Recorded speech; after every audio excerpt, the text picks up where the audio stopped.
ஹே squad. இதுக்கு முன்னாடி வீடியோவில் எல்லாத்துலேயுமே நாம் வந்து இந்த சீமை கருவேல மரம் எப்படி நம்ம நாட்டுக்கு வந்தது, அதோட நன்மை தீமைகள் என்ன, இது சம்மந்தமாக கவர்மெண்ட்லலாம் என்ன ஆக்ஷன் எடுத்தாங்க, இதெல்லாம் வந்து நம்ம பார்த்தோம். இன்னைக்கு வீடியோவை நான் ஒரு கேள்வியோட ஆரம்பிக்கிறேன். இந்த சீமை கருவேல மரத்தை முழுமையாக வெட்டி அகற்றிட்டோம் அப்படின்னா பிரச்சனை முடிஞ்சிருமா? இதுக்கான பதில் என்னன்னு கேட்டால் கண்டிப்பாக இல்லை. ஏன் அப்படின்னு பார்த்தீங்கன்னா, இப்போ ஒரு மரத்தை வெட்டுறதால மட்டுமே வந்து அந்த இடத்துல வந்து பிரச்சனை தீர்ந்து போயிடாது. அதை வெட்டினதுக்கு அப்புறமா அந்த இடத்துல நம்ம என்ன பண்றோம் அப்படிங்கிறது தானே முக்கியம். இந்த சீமை கருவேல மரத்தோட விதைகள்லாம் பார்த்தீங்கன்னா பல வருஷங்களுக்கு வந்து உயிர்ப்பு தன்மையோட இருக்கும். அதனால இப்ப நீங்க அந்த மரத்தை வெட்டிட்டீங்க அப்படின்னாலுமே அது கொஞ்ச நாள்ல வந்து மறுபடியும் துளிர் விட ஆரம்பிச்சிடும். அதனால அந்த கருவேல மரங்களை வந்து எப்பவுமே வந்து வேரோட தான் வெட்டி எடுக்கணும்.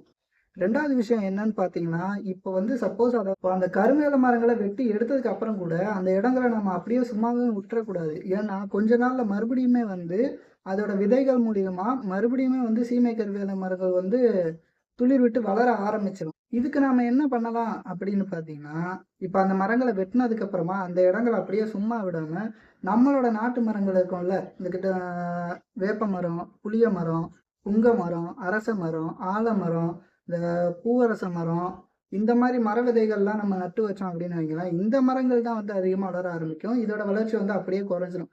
சீமை கருவேல மரங்களோட வளர்ச்சி.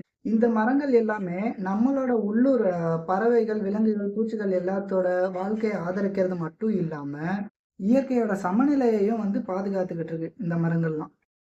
இப்போ நம்ம நாட்டுல பெரிய பிரச்சனையா இருக்கிற இந்த நீர் பற்றாக்குறை, இதுல கூட பாத்தீங்கன்னா, இந்த சீமை கருவேல மரத்தை வந்து மொத்தமா வெட்டி அகற்றுறது மட்டும், அது மட்டும் ஒரே தீர்வா இருக்காது. நம்ம நாட்டுக்கு சொந்தமான இந்த ஏரி, குளம், கம்மாய், கால்வாய் இதெல்லாம் இருக்குல்ல, இதெல்லாம் வந்து நாம தானே பராமரிக்கணும். அதை சரியா பராமரிச்சாலே மேக்சிமம் வந்து நமக்கு வந்து இந்த தண்ணி பிரச்சனையுமே அது வந்து அதிகபட்சம் வராம இருக்கும். இப்போ வறட்சி அப்படிங்கிறது பார்த்தீங்கன்னா, இந்த ஒரு மரம் மூலியமா தான் வருது அப்படின்னு கேட்டா கண்டிப்பா இல்ல.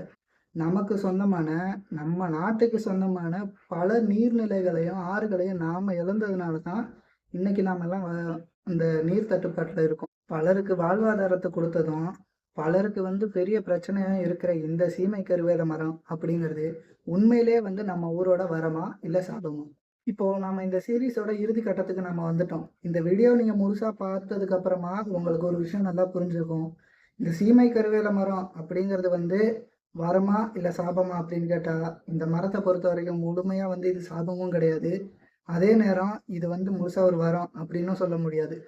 சரியான இடத்துல வந்து இது வளர்ந்தது அப்படின்னா மக்களுக்கு பயனுள்ளதாகவும், தவறான இடத்துல வளர்ந்து மக்களுக்கு வந்து பாதிப்பை கொடுக்குற இடத்துல இது சாபமாகவும் தான் இருக்கு. இந்த விஷயத்தை பொறுத்த வரைக்கும் உண்மையான எதிரி அப்படிங்கிறவன் யாருன்னு பார்த்தீங்கன்னா, நாம வந்து ஆக்சுவலா வந்து இந்த மரத்தையே வந்து ஒரு குற்றவாளி அப்படிங்கிற மாதிரி வந்து போர்ட்ரேட் பண்ணி வச்சிருக்கோம். நாமளும் வந்து மைண்டுக்குள்ள வந்து அதே வந்து ஃபிக்ஸ் பண்ணி வச்சிருக்கோம். ஆனா ஒரு விஷயத்தை யோசிச்சு பாருங்களேன். நீர்நிலைகளை ஆக்கிரமிச்சது யாரு? அளவுக்கு அதிகமா நிலத்தடி நீரை வந்து நிலத்துல இருந்து எடுத்தது யாரு? காடுகள் எல்லாம் அழிச்சது யாரு? பிளாஸ்டிக் குப்பைகளை அங்கங்க கொட்டினது யாரு? நாம தானே. இப்ப சொல்லுங்க, உண்மையான எதிரி யாருன்னு? இந்த இயற்கை அப்படிங்கிறது பாத்தீங்கன்னா பாதுகாக்கப்பட வேண்டிய ஒரு பொக்கிஷம் மாதிரி.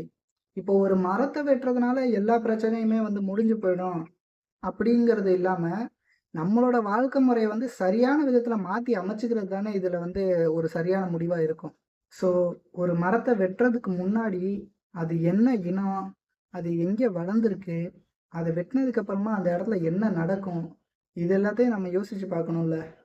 இந்த இயற்கையை பொறுத்த வரைக்கும் நமக்கு வந்து அது எதிரி கிடையாது.